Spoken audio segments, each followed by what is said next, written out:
On va faire notre compile de rats là dans l'actu. Ils ont fait la une de l'actu à cause de rats et on va les découvrir là tout de suite sur Skyrock. C'est parti.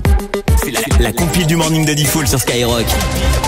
Et oui, voici le top 3 de la compile. Et à la place numéro 3, on va aller à Marseille. Ah bah Marseille, connu pour ses rats géants là. Numéro 3. Ouais, c'est vrai. Et d'ailleurs, ça fait péter les plombs, hein, un mec qui est carrément sorti dans la rue en pleine nuit, en plein Marseille, pour défoncer des rats à coups de carabine. Ah, le mec se croyait à la chasse. Ah ouais, le mec il tirait partout dans tous les sens, hein, et il voulait absolument buter des rats.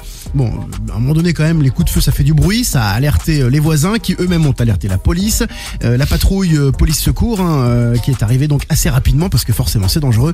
Et le mec a expliqué qu'il voulait se débarrasser des rats présents en bas de chez lui. Ça n'a pas empêché les policiers de l'embarquer, de le placer en garde à vue parce que c'est quand même interdit. Garde à vue ou hôpital psychiatrique? Garde à vue. Ah, seulement garde à vue. Ouais, il a pété les plombs mais il n'est pas fou. À la place numéro 2. Numéro 2. À Loudéac en Bretagne. Alors ça c'est une histoire, tiens si vous êtes aux toilettes et que vous nous écoutez, c'est une histoire qui va vous terroriser. En tirant la chasse d'eau, il y a Bernard qui a trouvé un rat qui essayait de sortir de la cuvette des toilettes.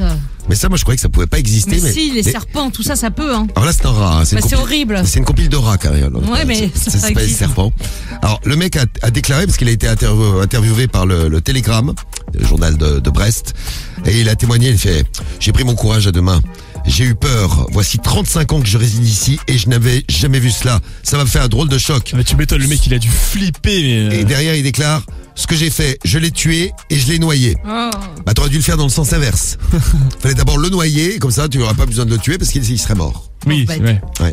Vous avez la phobie de ça? Vous avez peur de ça? Moi, je regarde toujours dans mes toilettes avant d'y aller. Ah ouais. C'est devenu une habitude. J'ai trop peur qu'il y ait un serpent, un rat, un truc. Une crocotte de Romano qui traîne.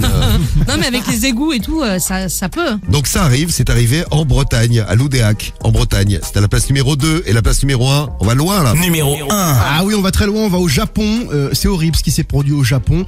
Des morceaux de rats découverts dans du pain de mie. Ah, je vous explique. Bah, 104 000 paquets rappelés après la découverte de restes de rongeurs. En fait, la ligne de C'était en production... tranches comme ça. Tac, tac, tac, tac. Ouais, limite, ouais. La ligne de production a été arrêtée le temps de l'enquête. L'entreprise Nippon a précisé que personne n'était tombé malade après avoir consommé le produit.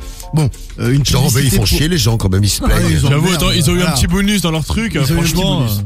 Une publicité pour ce même pain de mie diffusé ces derniers mois était accompagnée d'une voix off qui affirmait « Nous ne mettons rien d'inutile dans nos pains ».